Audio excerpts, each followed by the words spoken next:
Have you ever faced one of the most annoying issues with looking for a property in New South Wales? Real estate agents regularly hide the prices of the properties they've sold, and this just makes it harder for us to evaluate how much we should pay for a property. Now, I've done some investigation as to why real estate agents do that, and then I'll let you guys in on a little secret. I found a way to find public information of property sale history for the last 20 years. So let's get straight into it. So here are some of the main reasons why real estate agents hide or don't immediately disclose the actual sale price of property. Real estate agents use it as a marketing strategy. Additionally, agents that work on nearby properties, they want to keep some leverage in their negotiations. Essentially, the agents are trying to use a lot of dodgy tactics, and technically, they're not breaking any laws. Now, there are a lot of paid platforms where people could theoretically do the same thing as real estate agents and purchase a license on platforms such as CoreLogic, but these are often extremely expensive. You can see the prices are a few $100s per month, and it's basically used for businesses only, not for individuals. So today I'm going to teach you how you can access the data in a free way.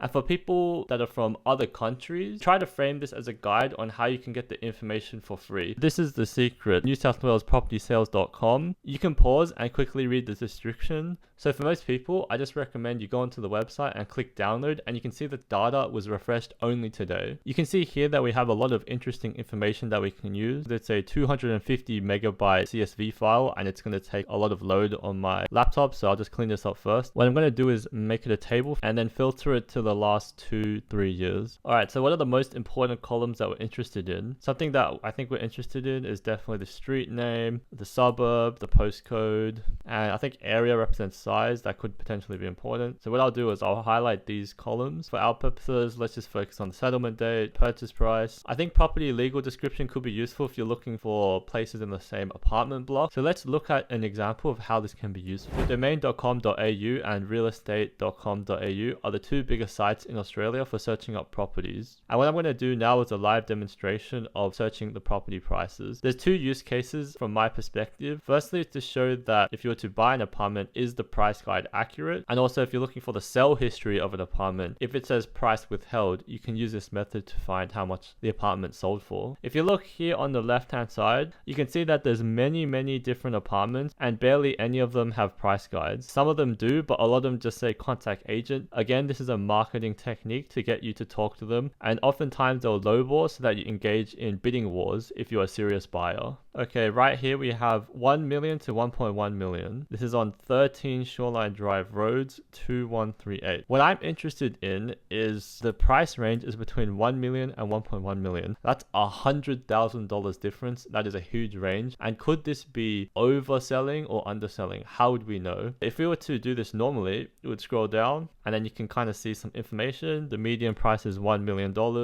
If you see here from Domain's official sale history of the apartment building, you can get an idea. This is the one that I was just looking at, and this is like the sale history. There is potential for a lot of data to be missing. The advantage of the CSV is that it will have 100% of the sale information. So what I'm going to do now is compare between domain.com.au and the CSV file, just to show you that this CSV file should be more comprehensive.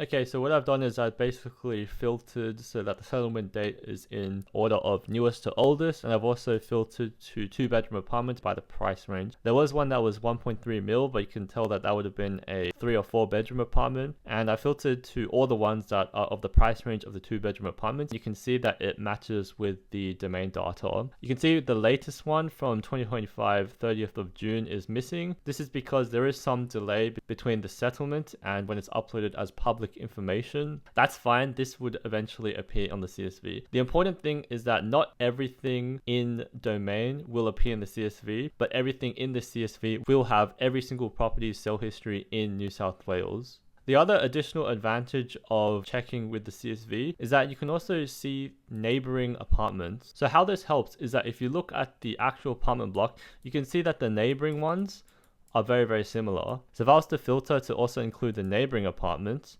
you can see that we can get a more and more clear picture of kind of the price range. And also I want to filter this in descending order because house prices tend to change year on year. In 2024 and 2025, the price range goes between 850,000 and 960,000. So I know there are also a lot of other factors that go into determining the price of your apartment. But if you see here that this is level 6, maybe because it's on the top floor it's worth more money, or maybe the floor plan is different from the other ones. What you can do is go into the other apartment and search for the floor plans and then compare the pros and cons between the two. What I'm seeing from this price guide of 1 million to 1.1 million, this is incredibly high compared to the actual sell history. So you can see that you can do a lot of analysis so that you can determine what you think is a realistic offer to give to the real estate agent if you're at that stage. What you'll notice is that real estate agents oftentimes will try to oversell the apartments to you and sometimes make you engage in bidding wars with other potential buyers so that they can sell for the highest price and make the most money. They have no interest in giving you a good deal. So I hope now they can easily access the public information for the sale history of any property in New South Wales.